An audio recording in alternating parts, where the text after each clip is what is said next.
Summary of So Fetch, The Making of Mean Girls, and Why We're Still So Obsessed with It, written by Keishin Armstrong.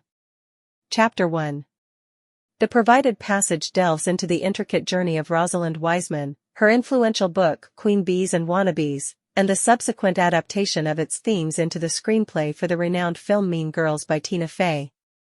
Wiseman's story unfolds with her accidental realization of her ability to connect with young people while teaching martial arts to high school students.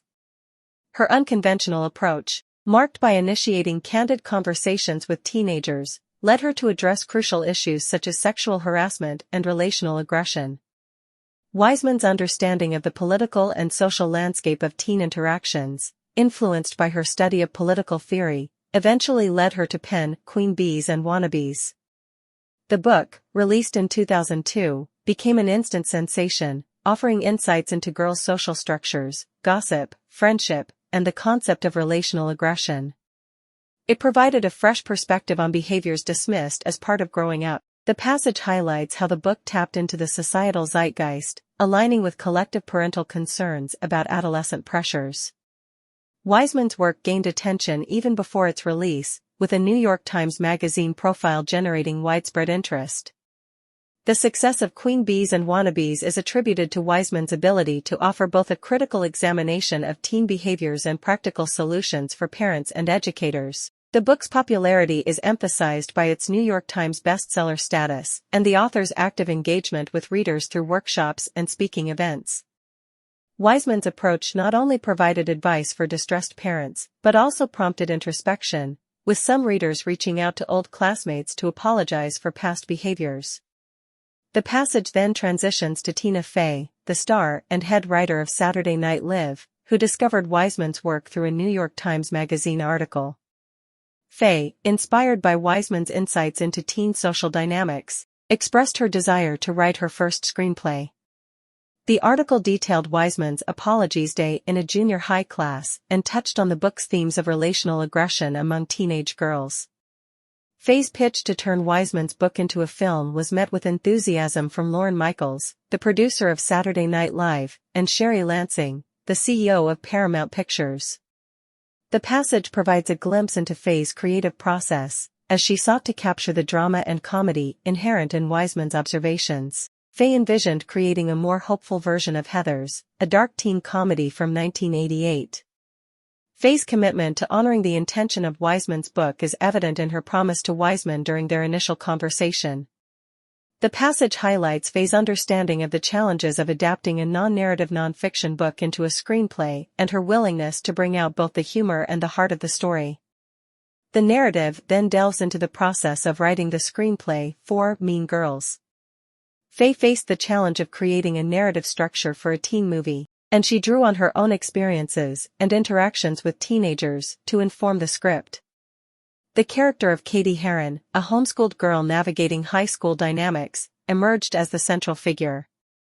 Fey's emphasis on portraying the relationships between girls rather than focusing solely on romantic interests set Mean Girls apart from other teen movies. Throughout the scriptwriting process, Fey incorporated elements from her own teen years, including her theater nerd friends and their banter, which inspired the character of Damien. The passage touches on Fey's decision to include references to her contemporary and past life, using real names and situations in the screenplay. Fey's dedication to breaking stereotypes is evident in her portrayal of Ms. Norbury, a calculus teacher and mathletes coach, challenging the notion that girls and women aren't good at math. The passage highlights Fey's efforts to combat stereotypes by incorporating lesson plans from a friend's boyfriend who taught math in the Bronx, even though she herself didn't understand the math-heavy lines. The narrative concludes with Fey submitting her screenplay for approval, marking the culmination of her efforts to bring Wiseman's insights to the big screen. The passage provides a comprehensive exploration of the journey from Wiseman's groundbreaking work to Fey's creative adaptation, highlighting the impact of Queen Bees and Wannabes on societal discussions about teenage dynamics and the unique approach taken by Fey in translating those insights into the iconic teen film Mean Girls. The collaboration between Wiseman and Fey serves as a testament to the power of insightful commentary on societal issues and the ability of creative minds to transform such commentary into impactful and widely celebrated works of art. Mean Girls not only became a cultural phenomenon but also continued the conversation initiated by Wiseman's book, shedding light on the intricacies of teenage social dynamics and offering a humorous yet poignant exploration of the challenges faced by young girls in navigating the complexities of high school life. Chapter 2. The provided excerpt delves into the intricate behind-the-scenes journey of the creation of the iconic film Mean Girls. It offers an intimate look at the collaboration between director Mark Waters, writer Tina Fey, and actress Lindsay Lohan, shedding light on the challenges, decision-making processes, and the cultural context that surrounded the film's development. Mark Waters, a reluctant high school movie director. Mark Waters, known for his work on Freaky Friday, found himself in a unique position when presented with Tina Fey's script for Homeschooled. Despite his initial reluctance to be labeled as the high school movie guy, Waters was captivated by the script's comedic brilliance, particularly the cafeteria scene showcasing Regina's advanced mind games and Katie's defenselessness.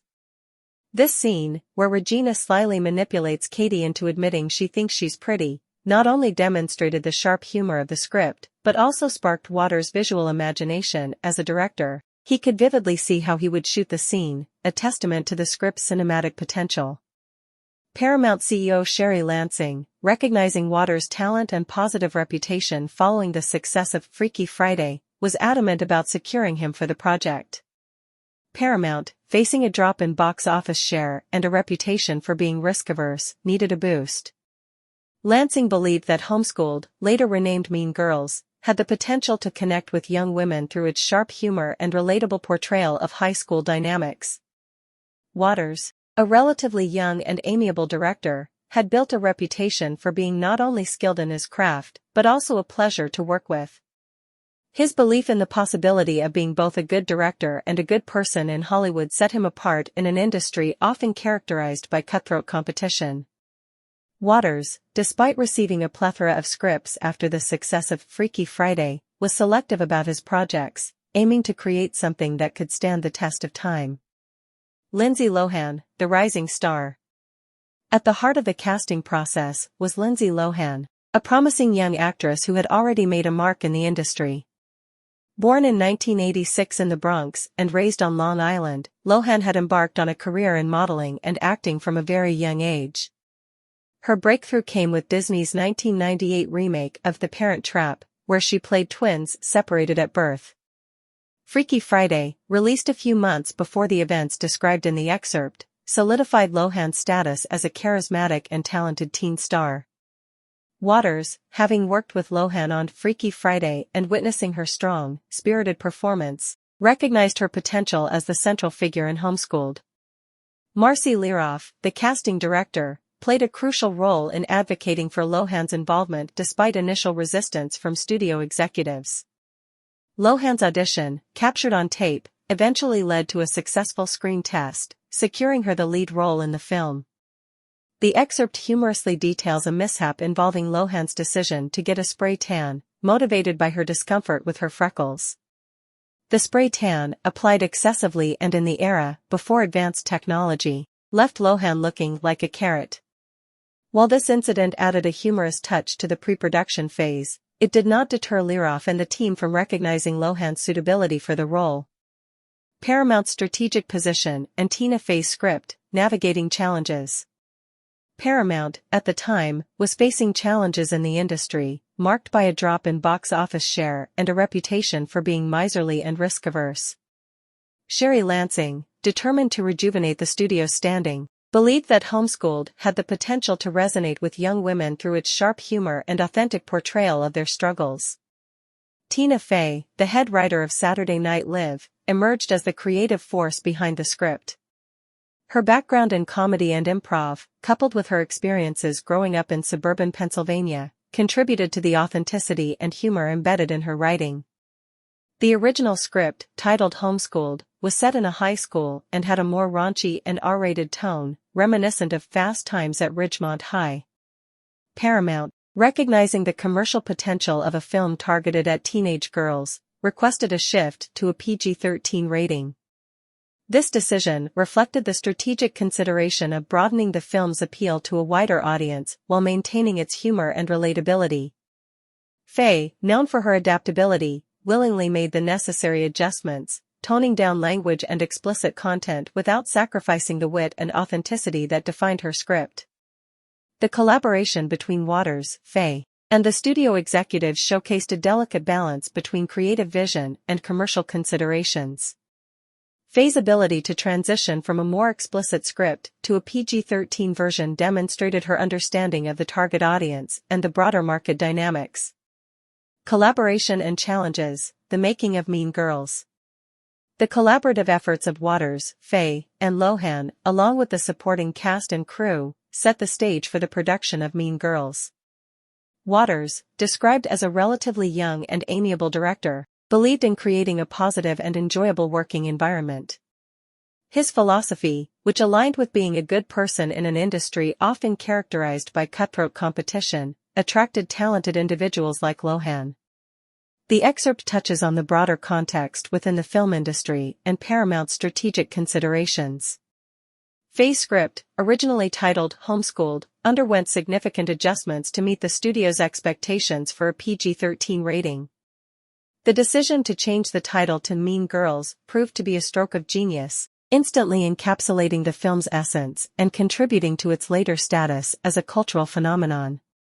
In conclusion, the provided excerpt immerses us in the intricate world of Hollywood filmmaking, exploring the dynamics between key players, the challenges faced during the production of Mean Girls, and the strategic considerations that shaped the film's development. The success of Mean Girls not only revitalized Paramount's standing but also left an enduring mark on popular culture, celebrated for its wit, humor, and insightful commentary on high school life.